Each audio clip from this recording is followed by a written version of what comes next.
I Vatikani ni ahantu havugwaho amayobera n'ibihuha byinshi ku bintu byaba abije mu nshyinguranyandiko zaho. Akaba ari muri urwo rwego tugiye kubagezaho bimwe mu bintu bidasanzwe bivuga ko bishobora kuba bihahishe, nk'uko tubikesha urubuga top10.net.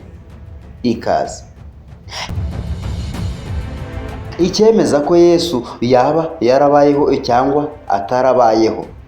Abantu benshi bizera ko Yesu Kristo w'i Nazareti yabayeho, ariko hari n'abandi batabyemera.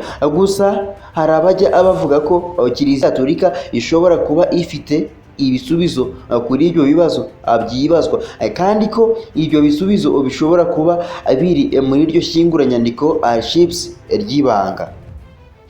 Bivuga ko aha hashobora kuba hari ibigaragaza ibisekuru bya Yesu, cyangwa ibigaragaza ko ibimuvugwaho muri Bibiliya bitigeze bibaho.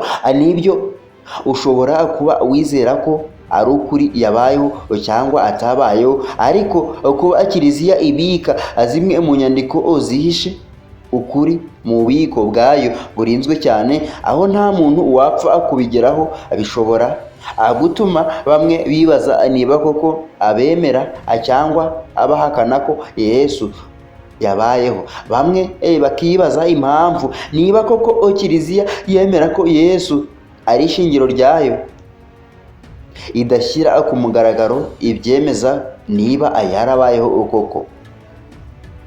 Igikurikiyeho, igishushanyo cy'imashini idasanzwe iguruka.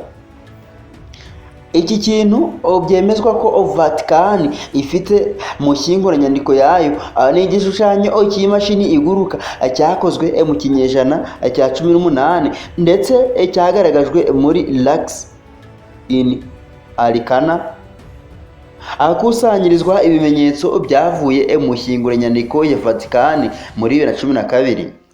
Ni igishushanyo bivuga ko cyashushanyijwe n'umupadiri ukomoka muri Brazil witwa Lourenço Guzmão, wari waratwawe n'ibijyanye n'indege mu 1709 yabaga Lisbon.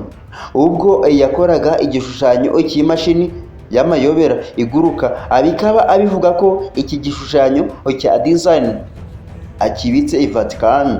Iyi mashini yiswe Passarola ijya gusa nk'inyoni itandukanye n'ibindi ibishushanyo by'indege zigezweho bibitse.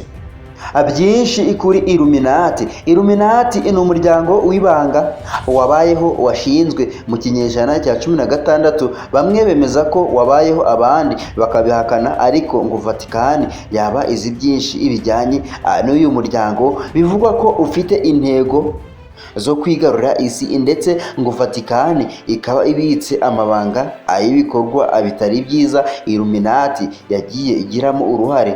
Hari n'abemeza ko Illuminati ishobora kuba ari icunga ishyinguranyandiko y'ibanga ya Vatikani. Ibimenyetso bya Papa w'umugore. Mu mateka hari umupapa w'umugore witwa Papa Joanna waba warabayeho muri 855, ariko bikaba abitajya abivugwa cyane. Bivuga ko Joanna yaba yaratorotse ubugizi bwa nabi n'ubukene abinyujije mu kwigira umugabo witwa John. Yaje kumenyekana muri Kiliziya, azamuka mu ntera kugeza abaye karidinali, ndetse anatoranwa kuba papa. Ngo byari ibihe bikomeye i Roma, ku buryo n'abapapa benshi bagendaga bahura n'ingorane zirimo no kwicwa na bamwe mu bayobozi bakuru mu dini. Ngo byari bigoye rero guhisha umugore w'umupapa mu mateka, nubwo yari yarigize umugabo, na cyane ko ari inyandiko zimwe zivuga ko yaba yaranatowe atwite, ndetse akaza kubyara hagati mu buyobozi bwe.